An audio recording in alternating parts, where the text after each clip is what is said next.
ஆன்மீக அன்பர்களுக்கு வணக்கம். சொல்வதெல்லாம் உண்மை, நம்பினால் நம்புங்கள் அப்படின்ற தலைப்புல வாரத்துக்கு ஒரு விஷயங்கள் சொல்லிட்டு வரோம். இன்னைக்கு இந்த கிறிஸ்துமஸ் நாள்ல இந்த விஷயத்த சொல்றதுக்கு நாங்க ரொம்பவும் சந்தோஷப்படுறோம்.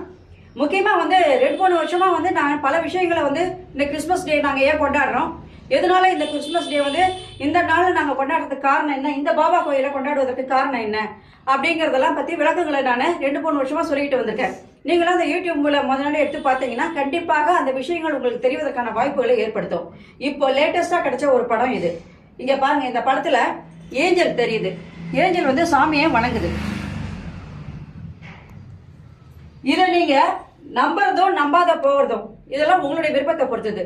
அதனால நம்பினால் நம்புங்கள், சொல்வதெல்லாம் உண்மை அப்படிங்கிற தலைப்புல தான் இதை நான் சொல்றேன். இந்த ஏஞ்சலை இங்க கும்பிடும் போது அந்த இயேசு அப்படின்றவர் இறைவனோடு ஒன்றுபட்டவர் தான், அல்லான்றவர் பாபாவோட ஒன்றுபட்டவர் தான். அப்ப கடவுள் ஒருத்தர் தான். நம்ம அவங்களுடைய உருவங்களை தான் வேற வேறையா வச்சு நம்ம வணங்குறோம். அதனால இந்த கடவுளே இங்க கும்பிடும் போது இந்த சர்ச்சில் கும்பிடக்கூடிய அந்த இயேசுவை நாங்க இங்க இந்த நாள்ல அவரை நாங்க கும்பிடுறோம் அப்படின்னு சொன்னா அதுக்கான மகிழ்ச்சிகளை நாங்க எல்லாரும் ஒன்னா பகிர்ந்துக்கிறோம். ஒவ்வொரு வருஷமும் நாங்க கேக் வெட்டி குழந்தைங்களுக்குலாம் ஸ்வீட்ஸ் கொடுத்து நாங்க எங்கனால என்ன முடியுதோ அந்த அளவுக்கு இந்த கிறிஸ்துமஸ் டேவை நாங்க ரொம்ப ஹாப்பியா சந்தோஷமா கும்பிட்டுட்டு வரோம். அதுதான் இப்ப நீங்களும் பார்த்துட்டு இருக்கீங்க. அதனால எல்லாரும் இந்த கோயிலுக்கு கண்டிப்பாக வரணும்.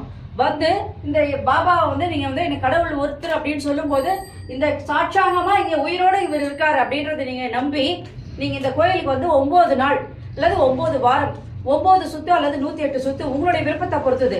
இந்த கோயிலை பொறுத்த வரைக்கும் நீங்க ஆன்மீகம் மூலியமா அவரை நீங்க நெருங்கும் போது கண்டிப்பாக உங்க விஷயங்கள்லாம் கண்டிப்பா முடிஞ்சிடும். 100 பேர் வராங்க அப்படின்னு சொன்னா நான் ஒரு உதாரணத்துக்கு சொல்றேன்.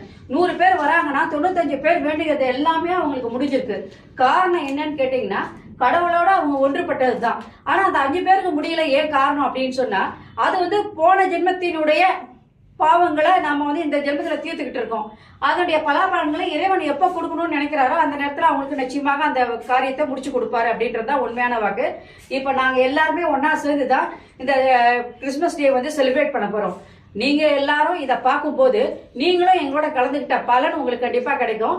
இறைவனுடைய கடாட்சம் உங்களுக்கு கண்டிப்பா கிடைச்சு அவருடைய அருள் உங்களுக்கு கிடைப்பதற்கான வாய்ப்புகளை இந்த நிகழ்ச்சி உங்களுக்கு கண்டிப்பா கிடைக்கும். அதனால சொல்வதெல்லாம் உண்மை, நம்பினால் நம்புங்கள் என்ற தலைப்புல இன்னைக்கு இந்த விஷயத்தையும் இந்த கோயில் நடந்த விஷயத்தை நான் சொல்லியிருக்கேன். அதே நேரத்துல இந்த படத்தை பார்த்த உடனே என்னென்ன விஷயங்கள் நடந்திருக்குன்றத நான் மறுபடியும் உங்களுக்கு அடுத்த பதிவுல நான் உங்களுக்கு உங்களோட பகிர்ந்துக்கிறேன். நன்றி, வணக்கம். மீண்டும் உங்களை சந்திக்கிறேன். நம்பினால் நம்புங்கள், இது சொல்வதெல்லாம் உண்மை.